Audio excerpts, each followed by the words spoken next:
ప్రభునందు నాకు అత్యంత ప్రియమైనటువంటి వాళ్ళారా, మన ప్రభువును రక్షకుడైనటువంటి యేసుక్రీస్తు వారి యొక్క శుభనామంలో మీ అందరికీ నా హృదయపూర్వకమైన శుభములు వందనములు తెలియజేస్తున్నాను.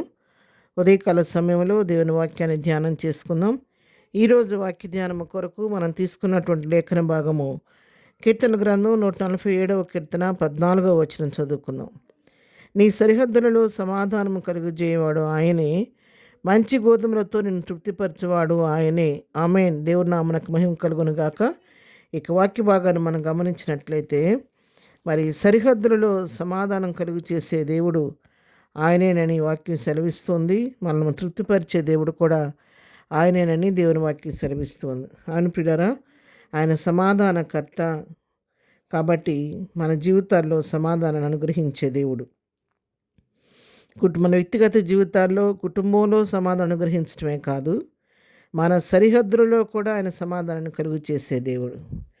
మరి ఈరోజు ఉదయకాలం వాక్యం వింటున్నటువంటి ప్రియులారా, మీ జీవితాల్లో ఒకవేళ సమాధానం కొదువైందేమో, మీ సరిహద్దులలో సమాధానం లేదేమో, మీరున్న స్థలంలో మీ గృహాల చుట్టుపక్కల మీకు సరైనటువంటి సమాధానం లేకోకుండా వ్యతిరేకత మీకు ఉందేమో, మరి గృహం చుట్టూ కూడా అందరూ వ్యతిరేకంగానే ప్రవర్తిస్తున్నారు, ఏ ప్రక్క చూసినా కూడా ఎవరితోనూ సమాధానం లేని పరిస్థితి ఎదురవుతున్నాయని సరిహద్దులలో సమాధానం లేక ఒకవేళ మీరు బాధపడుతూ ఉన్నారేమో, ఉదయకాల సమయంలో ప్రభువు నీకు నాకు ఇస్తున్న వాగ్దానం ఏంటంటే, నీ సరిహద్దుల్లో సమాధానం కలుగు చేయవాడను నేనేనని దేవుడు వాగ్దానం చేస్తాడు. ఎందుకంటే ఆయన మన సమాధానకర్త కాబట్టి ఆయన సమాధానం మనకు అనుగ్రహించి మన సరిహద్దుల్లో ఆయన సమాధానాన్ని కలుగు చేసే దేవుడై ఉన్నాడు.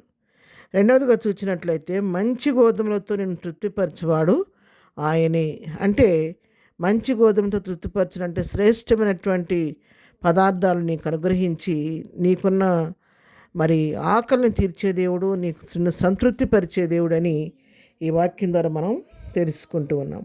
యెషయా గ్రంథం 1వ అధ్యాయం 19వ వచనం మనం చదువుకుంటే, మీరు సమ్మతించి నా మాట విని యెడల మీరు భూమి యొక్క మంచి పదార్థములను అనుభవింతురు. ఆమేన్. సమ్మతించి నా మాట వింటే భూమిలోని మంచి పదార్థాలను మీరు అనుభవిస్తారు అని చెప్పి ఇక్కడ దేవుని వాక్యం సెలవిస్తూ ఉంది. అవును ప్రియులారా, తన బిడ్డలు ఎవరైతే ప్రభువునందు విశ్వాసం ఉంచి ఆయన సహాయం కొరకు ఎదురు చూస్తూ ఉంటారో వారి జీవితాల్లో దేవుడు కొదువనేది లేకుండా వారి జీవితాల్లో సమృద్ధిని అనుగ్రహించే దేవుడే అన్నాడు. ఎప్పటికప్పుడు నీకు కావలసినటువంటి ప్రతి ఈవిని ఆయన అనుగ్రహించే దేవుడు. ఎందుకంటే మన 145వ కీర్తన 16వ వచనంలో మనం చూస్తే, నీవు నీ గుప్పిలు విప్పి ప్రతి జీవి కోరికను తృప్తిపరచుచున్నావు అన్నాడు. ఆయన గుప్పిలు విప్పి ప్రతి జీవి యొక్క కోరికను ఆయన తృప్తిపరిచే దేవుడు కాబట్టి ఆయన నీకున్నటువంటి మరి కొదువులన్నీ తీర్చి సర్వసమృద్ధి ఇచ్చి శ్రేష్టమైన పదార్థాలతో తృప్తిపరిచే దేవుడు, మంచి గోధుమలతో తృప్తిపరిచే దేవుడు. కాబట్టి ఉదయకాలం అలాంటి దేవుణ్ణి మనం దేవునిగా కలిగి ఉన్నందుకు ఎంతో దేవునికి మనం వందనస్తులమై ఉన్నాము.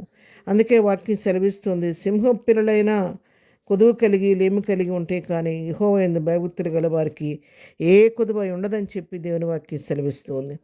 సింహం పిల్లలైనా సరే కొన్నిసార్లు సింహం అడవికి రాజైనప్పటికీ వాటికి ఆహారం దొరక్క ఆకలితో లేమితో ఉంటే కానీ దేవుని నమ్మిన వీళ్ళకి ఎన్నడూ కూడా కొదువనేది ఉండదని చెప్పి దేవుని వాక్యం సెలవిస్తూ ఉండగా, మంచి గోధుమలతో తృప్తిపరిచేది నేనేం చెప్పి దేవుడు నీకు నాకు వాగ్దానం చేస్తుండగా, సమాధానపరిచే దేవుడిని, తృప్తిపరిచే దేవుణ్ణి స్తుతిద్దాము, గణపరుద్దాము. ఇంతవరకు ఆయన మన జీవితాల్లో చేసిన మేళ్ళన్నిటిని తలపోసుకుందాం. ఇచ్చిన సమాధానాన్ని బట్టి, మనం పోషిస్తున్న విధానాన్ని బట్టి ప్రభు కృతజ్ఞతాస్తుతులు చెల్లిద్దాము. ఇక ముందు కూడా ఆయన సహాయం కొరకు వేడుకుంటూ ముందుకు సాగిపోదాం. ప్రార్థన.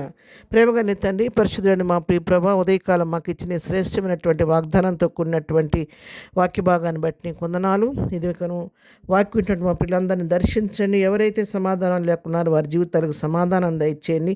ఎవరైతే సరిహద్దుల్లో మరి ప్రభా సమాధానం లేక మరి అశాంతితో అసమాధానంతో ఉన్నారు. వారి సరిహద్దుల్లో సమాధానాన్ని యేసు నామంలో స్థాపించండి నాయన. ప్రతి బిడ్డ యొక్క కోరికను తీర్చండి. మంచి గోధుమతో ప్రతి వారిని తృప్తిపరిచి వారి జీవితాల్లో లేమీ కొదువు లేకుండా సహాయం చేయండి. ఇదనం మేము చేయ పరిపాట్లో రాకపోకలో తోడుగుండండి. ఇదనం బర్త్డే మ్యారేజ్ చేసుకున్న బిడ్డలను దీవించండి, ఆశీర్వదించండి. ఇదనం ప్రభా మా ఎగ్జామ్స్ రాస్తున్న బిడ్డలకి జ్ఞానం దయచేయండి. ప్రయాణాల్లో ఉన్న బిడ్డలకు క్షేమం కలుగు చేయండి.